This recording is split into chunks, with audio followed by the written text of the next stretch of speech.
Praise the lord. అందరూ కూడా అనుకుంటారు ఏంటంటే, ఇప్పుడు వరకు నేను చేసిన పాపాలు క్షమింపబడవా, నేను చేసిన పాపాలకు ప్రాయశ్చిత్తం లేదా, లేకపోతే ఇప్పటి వరకు నేను చేసిన ఈ అతిక్రమములకు నాకు విడుదల లేదా, లేకపోతే కనుక విమోచన లేదా అని అనుకుంటారు. దేవుడు మనకు చెప్తున్నాడు ఏంటంటే, యేసు రక్తము ప్రతి పాపం నుండి మనం విడిపిస్తుందని మొదటి అధ్యాయం 7వ వచనంలో మనకు తెలుస్తుంది.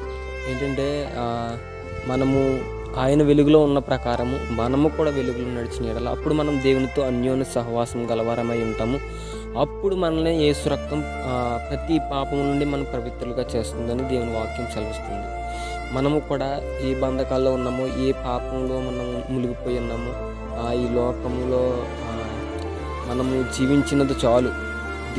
దేవుడు మనల్ని పిలుస్తున్నాడు. మనల్ని పరిశుద్ధులుగా జీవించుటకే దేవుడు మనల్ని పిలిచాడు. కానీ అపవిత్రమైన జీవితం మనం జీవించడానికి దేవుడు మనల్ని పిలలేదు. ఆయన కుమారులుగా మనం జీవించాలంటే మనం పవిత్రమైన జీవితం జీవించి దేవుడికి మహిమ తెచ్చే విధంగా మన జీవితాలు ఉండాలి. దేవుడు మనల్ని అటు రీతిగా జీవించి మనల్ని అటు రీతిగా నడిపించును గాక.